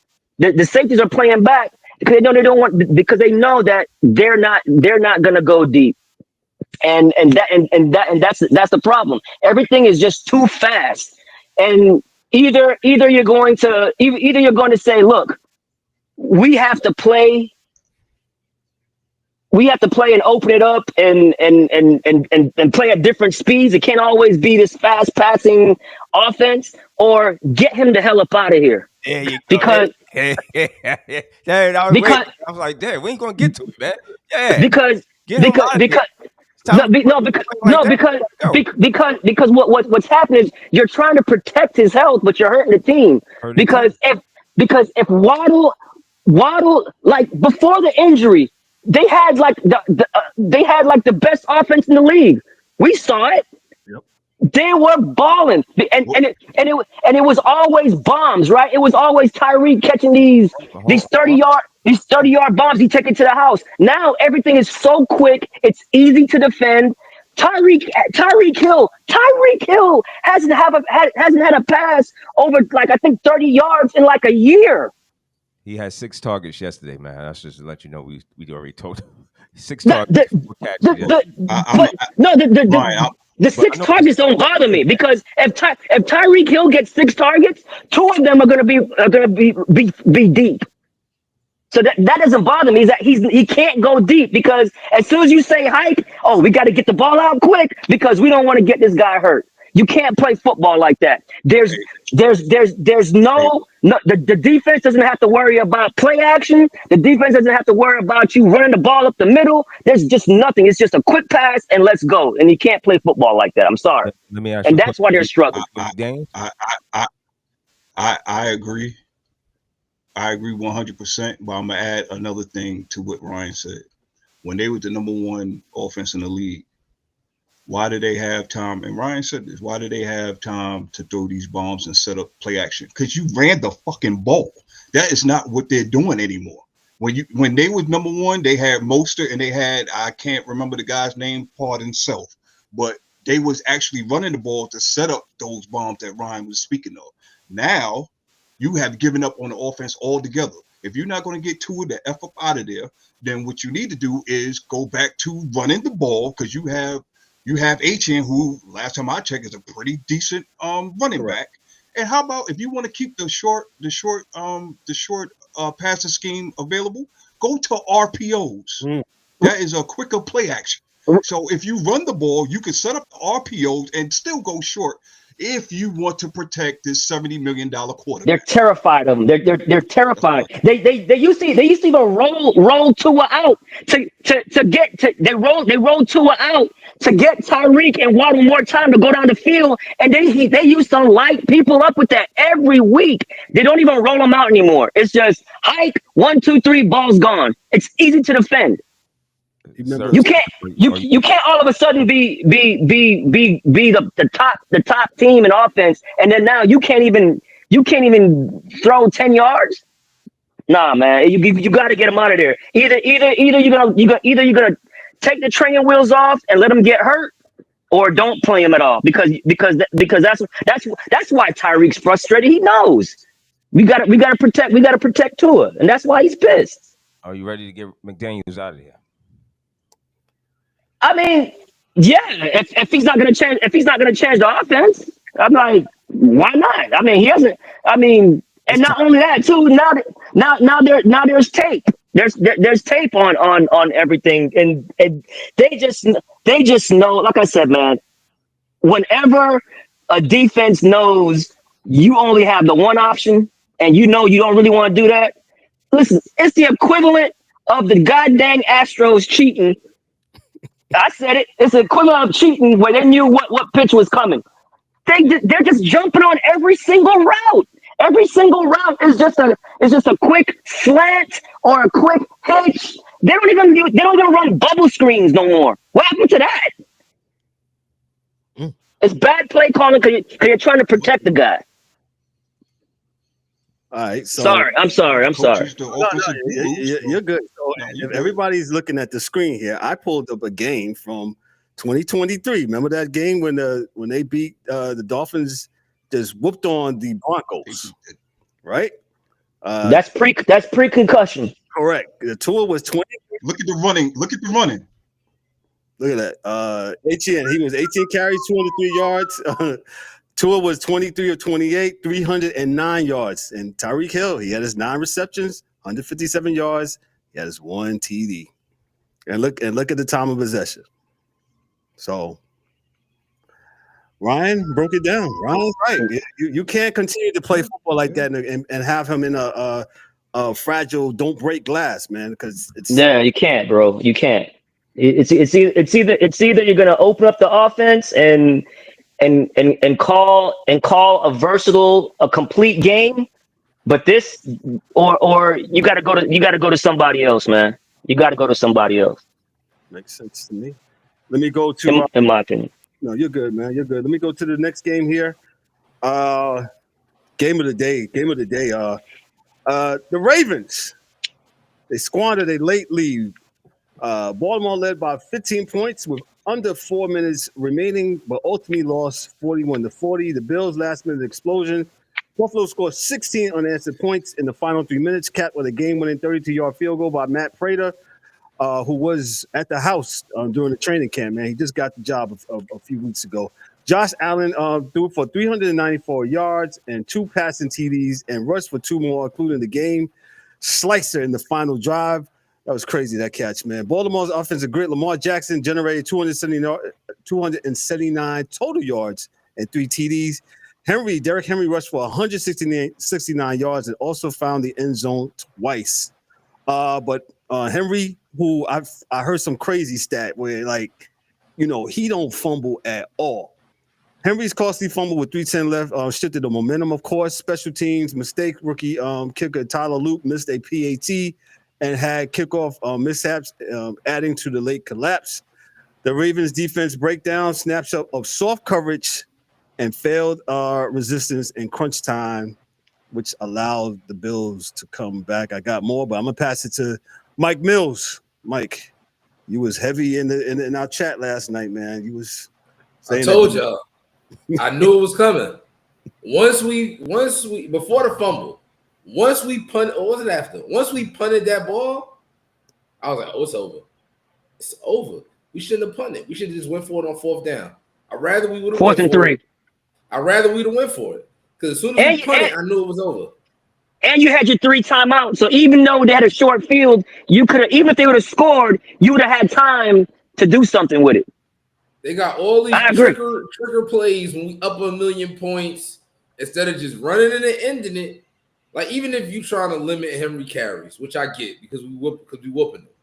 Why are you throwing little short passes to Justice Hill? He's dropping, and you going deep to Hopkins on the right side. And it was an amazing catch, but it was highly unnecessary. We could have ran the ball, cut that clock down somewhere, got a field goal, and walked out of there with a win. But y'all want to up the score, and you want to do all this offensive and all this gallivanting. Yo, be who we are. Run the ball and play defense. The defense looked solid the first half. Like, Josh Allen going to be Josh Allen. He's like Ben Roethlisberger. You're going to hit him. He's going to run over somebody. He's not going down. He's not running out of bounds. You know what you're getting with him. So, cool. Second half is like we got that lead and forgot to play defense. We 20 feet back. They not even – you watching on TV. They not even on the screen at the snap. They so far back playing this soft coverage. And like I said, Mike McDaniel, ever since he left, we put Zach Orr in charge. And Zach Orr was a hell of a linebacker, undrafted for us. But he just don't got it with them. They just blow the lead. And I got a stat here. John Harbaugh has blown 17 double-digit leads in the second half. The most since at least 1991. I have another stat. Teams with 40 points and 235 rushing yards in the game were 277-0, including the playoffs. And who's the one? John Harbaugh and the damn Ravens, because John Harbaugh think he know better than everybody else. There you go. And like to do dumb shit at the end of the game. We almost lost the damn Super Bowl.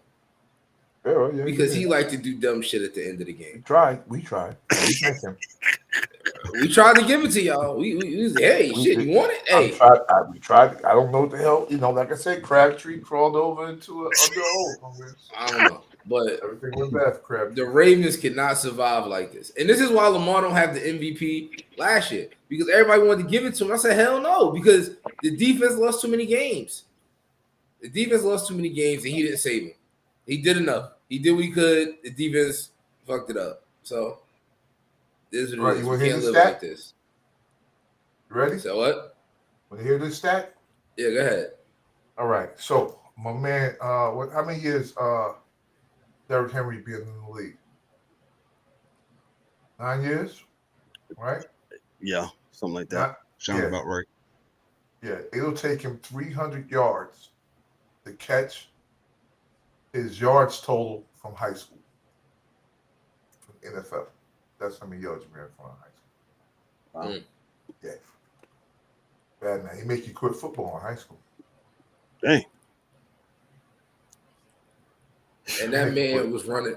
And another thing, I don't understand and then when we got to the fourth down, right? I don't understand the fucking funny plays for Derrick Henry. You don't need to fake a pass and pump fake and give it to him. Give him the ball and let him run somebody over. Why are we doing these Statue of Liberty plays for him? He don't need a toss. He don't need that shit. He don't need a stretch. He need a dive. Hell out the way and let him dive and push him. That's all. That's all he needs. I don't get the RPOs with him. That's for Justice Hill. Give it to him and get out the way. And the problem with your team is that you're a winning team, so they're not going to fire the coaching staff. No, Harbaugh finds a way. Whenever he's in the hot seat, he finds a way. Yeah, you're stuck with him. The Bears are winning 7-0. Caleb Williams rushed for 8-yard TD. D-Dubs, I guess him just chilling out. He ran in there? Yeah. 7-0. What color shoes he wearing? Nope, we're not going there tonight, man. Cleats. He got cleats. He got cleats. He wears in the game. He wear different color cleats. I don't know, D. You have to cut your what you call it on. He's not okay. Right now. All right. Okay. Where is that game streaming? The game's on ESPN. It's on ESPN. Okay. All right. It's Monday Night Football. Yeah, Monday Night Football. I wasn't trying, Kevin Calvin. Gee, talk police now. Boy, can't do that with Kevin. No, Dave. We're gonna do that. We're gonna talk about that today. Hey, man, before you came on, man, I defended you about your chores and scores, bro. So, listen, man. I tell everyone, and Kevin was. Me and Kev talked about this. And this is important, everyone. Listen, the chores and scores, man, are not for every game because we got teams of equal leagues and whatnot. They're going to be good games, and games where it's Iowa State, Michigan, always going to be a hard game. But we know, fellas, there's games where you can go outside. And I went to Lowe's and came back and then watched some of the end of the game and then went right back out to Lowe's. It happens. That's all. Ain't nothing wrong with it. Nothing wrong with them. Chores. Nothing wrong. Next week is going to be probably a lot better week of college football. But the Iowa State game, very good. The Kansas State game was good. The Kansas game was good. Baylor and SMU. Baylor SMU game was good. So yes, they're all always. I will say NC State and Virginia was good too when NC State decided to play some. And you know what? Well, you know what? Those are two teams that haven't been good in a long time, but used to be good back in the day. So it's good to see both of those schools playing well.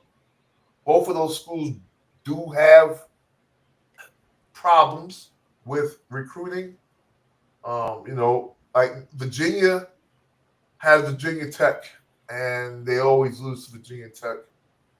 And North Carolina State, boy, they have a hard time recruiting. So whenever they do something well, I'm always impressed because they really get I mean, Wake Forest gets the kids that are smart.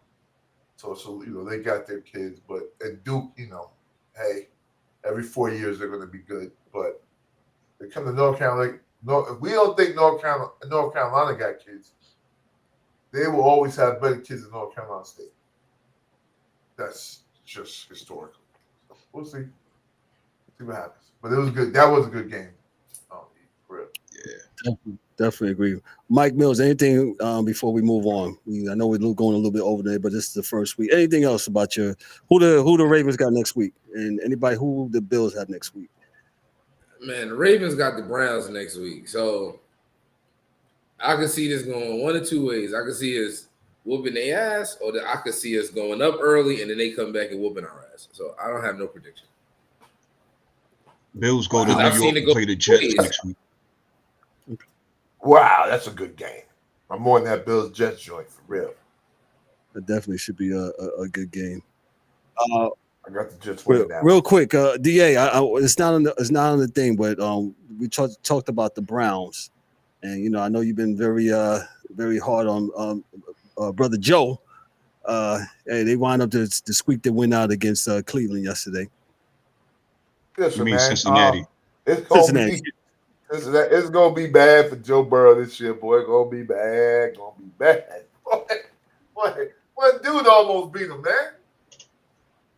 Dude, the turn wasn't their mouth. That boy damn near hit that whole team by himself. What? He had 3 plays. He sacked them 3 times in a row. That's like playing 1 Mississippi, 2 Mississippi ball, man. Come on, man. Listen, boy. Oh boy.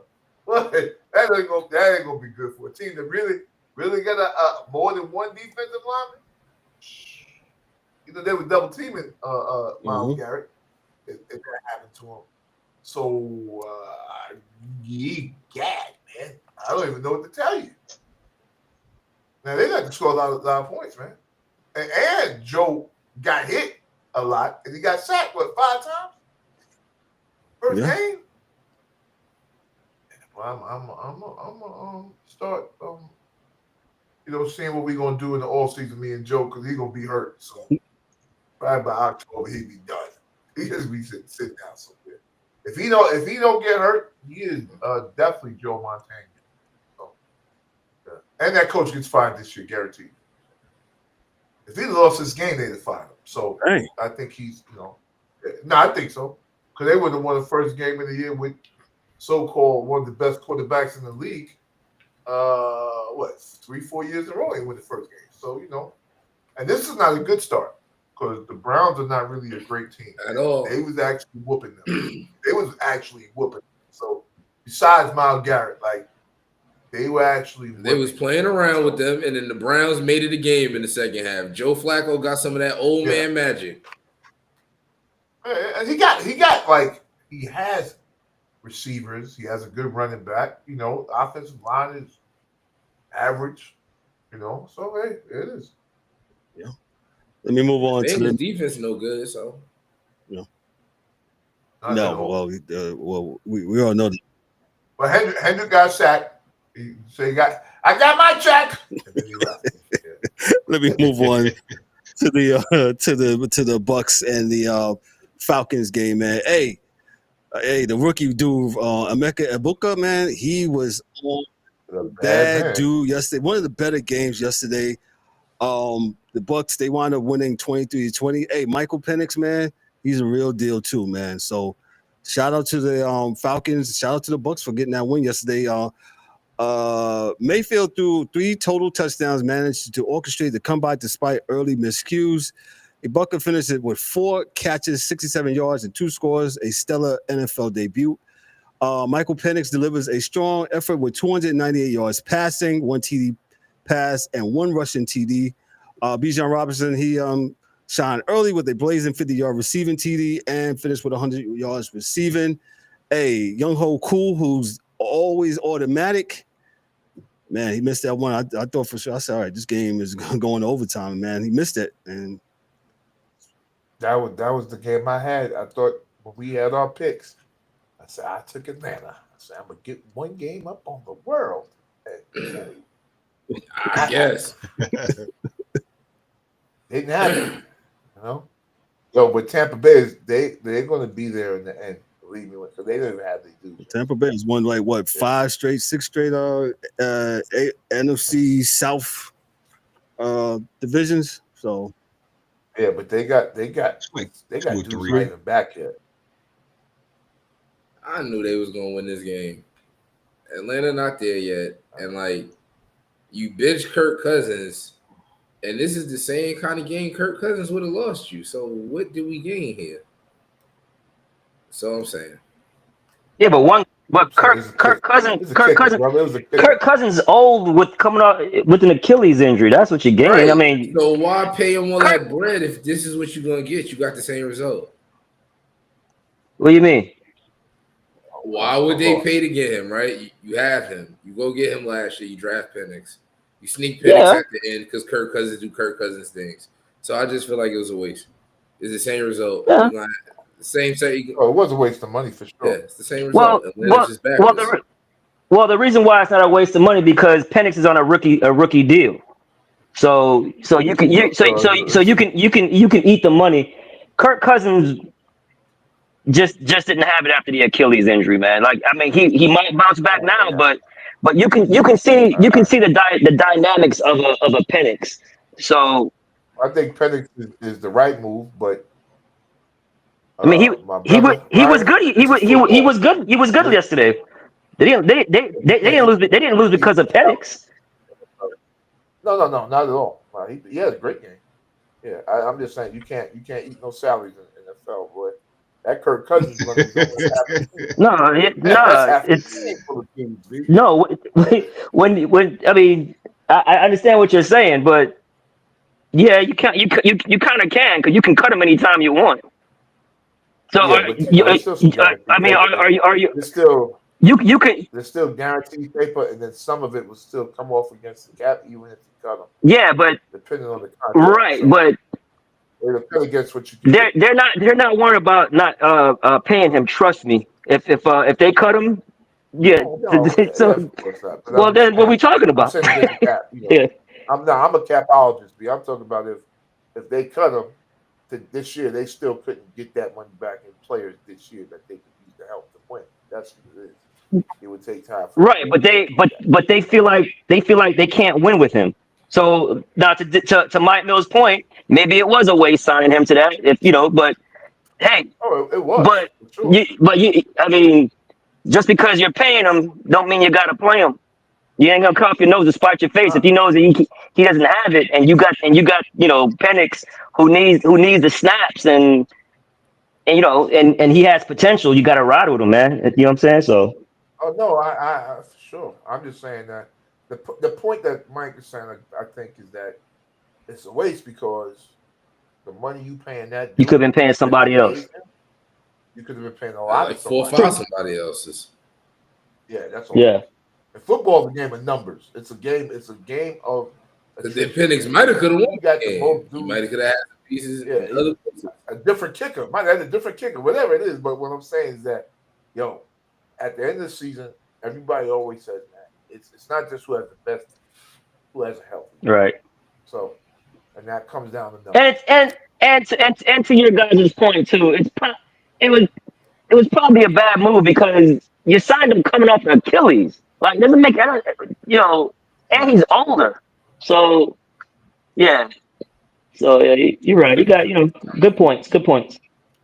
Yep. And if you don't know, Ryan is our Achilles specialist. Oh shit, man! Nah, man. Sorry, man. Okay. You know what? No, it's horrible, man. It's horrible. Like he said.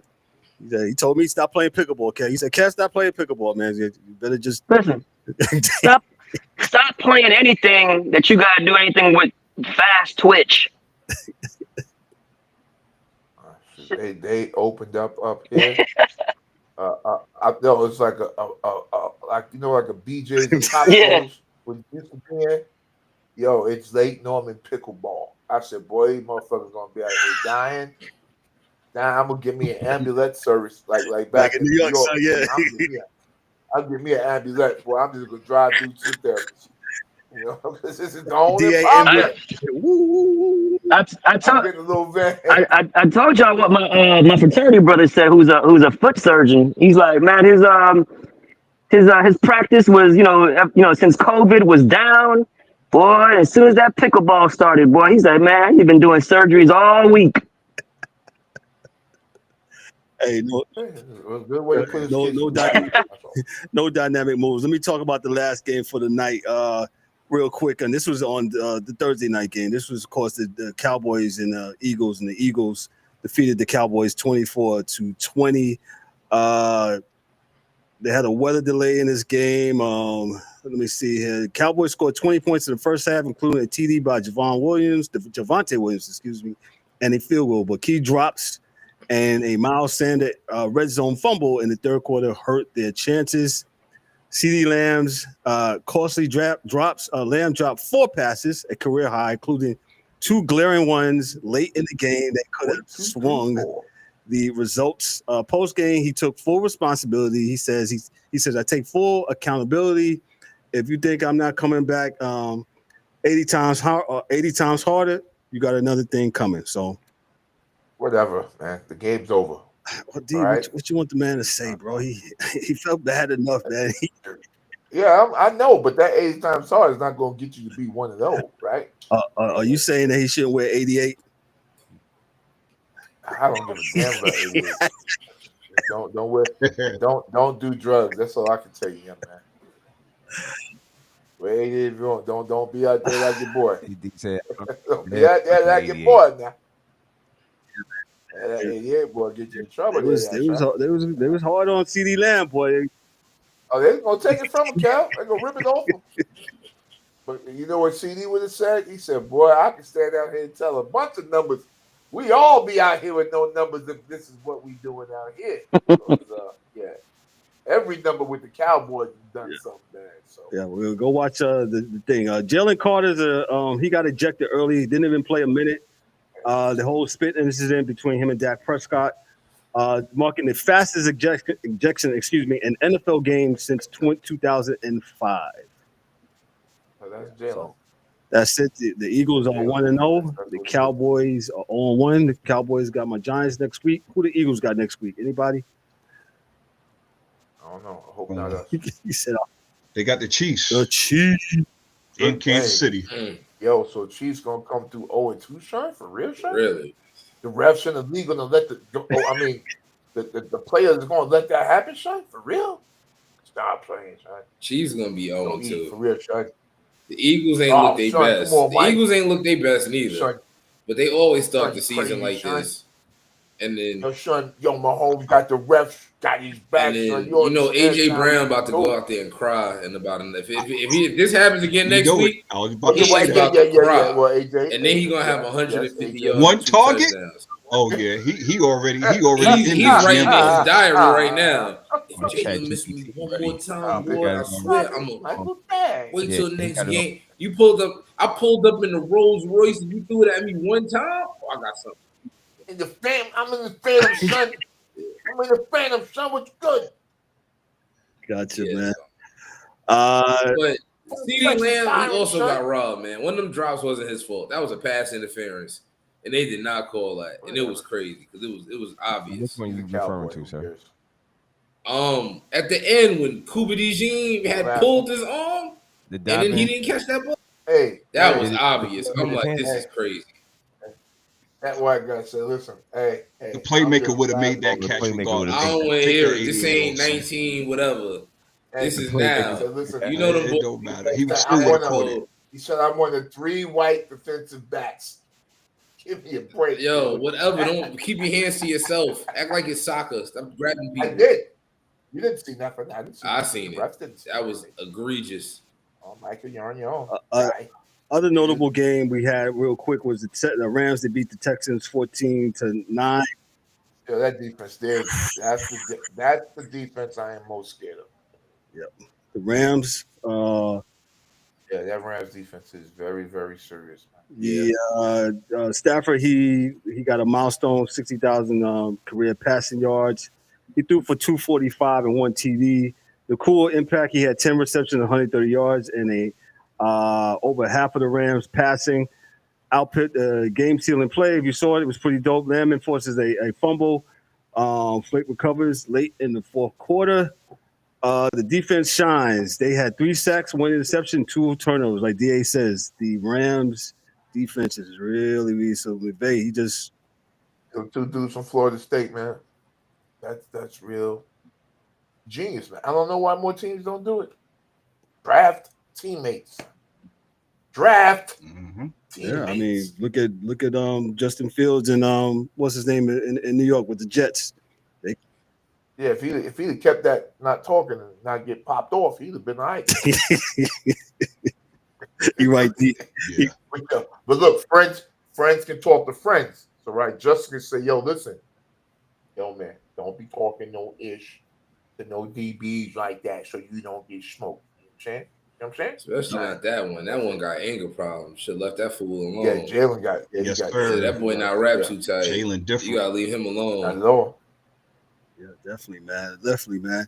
Listen, man, we almost went 2 hours, man. We had almost the whole crew. Dan is missing tonight because Dan's working tonight, man. Ryan got dropped off because he's in the car, man. But we had a good time tonight with the Monday Night Football Blitz. This is what it is. It's football season. D, I know you missed a little bit of the college portion, but it was week 2. But this is what we're gonna do. Rock on till February with the Monday Night Football Blitz. I usually don't do this on Monday nights, but I got almost the whole crew here, and it's great to have everybody here. Parting shots. I'll start with the E, with the angry one. Go ahead, E. Yo, nothing too heavy. Glad to have football back. The Monday Night Blitz back. Shout out to everybody in the comments. Thank you. Everybody that's watching, everybody that's listening. Yo, nothing too heavy, man. Enjoy your sports. Be careful out there. Be safe, and yeah, that's it.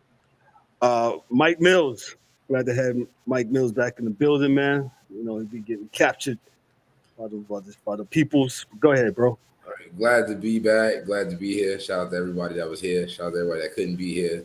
Shout out to people in the comments. Shout out to the people watching. Shout out to Takistan. We love y'all. We still right. Nothing major. Y'all just pray for my fantasy team tonight. We just need Justin Jefferson to stay below 15 points. And we be all right because he's the last one I'm waiting against in 2 leagues. So I'm 2-0. I'm already won 2 games, but I need Justin Jefferson to stay pedestrian. So because it's not looking good for the old JJ. Got you. Old JJ out there. D-Dubs and DA had a lot to talk about boxing. On Thursday, they're going to go over more boxing because there's more foolishness with boxing. D-Dubs, go ahead first. And you guys will dive into it on Thursday. We'll dive into it. But shout outs for tonight. Good show tonight. Football is back. And, look forward to that. Also, on a housekeeping note, are we doing a 7 o'clock show on Thursday now? It will be 7 o'clock. Yes. We want to make sure y'all folks check out your Thursday night football. So we're starting at 7 o'clock so we can get out your way. Yeah, 7 o'clock. Even though the Thursday night game has historically never. Who's on the tap for Thursday night? I think it's the Packers. Thursday night, we got who? Commanders and the Packers. This might be a good one, though. We didn't talk about the Packers, man. Loving them looking like they looking real. They look good. Yeah, and the defense played okay. The Lions look like a team that got all of their guts taken out of them, right? Oh no, they got factory reset. Factory reset for them, dog. They look like the Eagles that year when the Eagles lost both their coordinators. That's what they look like. You get it, For the Lions, man, they but that happens, trash, man. So, but that happens. Beautiful show tonight. We'll catch you Thursday, and yeah. I mean, literally, when we got off the show last week, me and DA went the whole boxing thing. Literally, I got off the show, and I look on social media, and then I see Mayweather versus Tyson. I said, "Look at this shit." Oh Lord! Stop. We're not doing this, people. I don't care. I don't care how y'all try to label it. I'm not. After Bud fight, you ain't gonna catch me watching no more. But real quick, this is why they continue to feed us this garbage because y'all watch the garbage, man. Yo, that's why y'all keep watching. Y'all keep paying for this shit. So what you expect? You know, man, I ain't gonna say this is real in character for Mayweather. He love fighting motherfuckers when they 100 years old. He can't stand fighting nobody in their prime, boy. He just had to get Tyson when he was 100 now. Crazy. I'm not partaking in this stuff. I advise the people. Go ahead. I'll hear about it.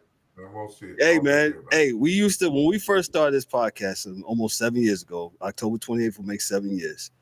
We were the defender of the fans, man. Nope. We the can't defend y'all no more, man. Because some of y'all, what I'll say about the fans, they don't defend themselves. They love yeah. If y'all keep going to watch, YouTubers fight, some, boxers who are pro, and no, they're not. They're not pro. Once they do that, it is done. It's done. That's all. I'm sorry. It's over. And if this is what you like, hold on, let me just say this. If this is what you like, if you like this fantasy boxing entertainment, you go right ahead. If you want WWE in boxing, hey, all powers to you. But if you think that this crew is gonna watch that nonsense, sorry, we from a different set of cloth. After Bud, I'm out. You're right. You're right, E. But they do like watching it, man. They got chat GPT. Yeah, they love it. they got it all, dog. So this is what they do, man. Did you say chat GPT girlfriends? I don't know, man. Like you said, man, we cut from a different cloth, man. We ain't from that time. This is. I'm just not with it. I'm not going to do it. I'm not. And the only way to stop it, man, people got to start watching. And that's it. Listen, man, and we'll have a long, deep dive about what it needs and what it doesn't need, but it needs to do like Turkey LSU. We need dudes to kind of listen to Turkey. Shout out to Turkey. He's just trying to get dudes fights because he loves the sports, right? But he's not going to put up with BS fights because he understands that this is supposed to be something real. So, it's dudes don't want to. He's trying to give it to him, but dudes don't want it. So it is.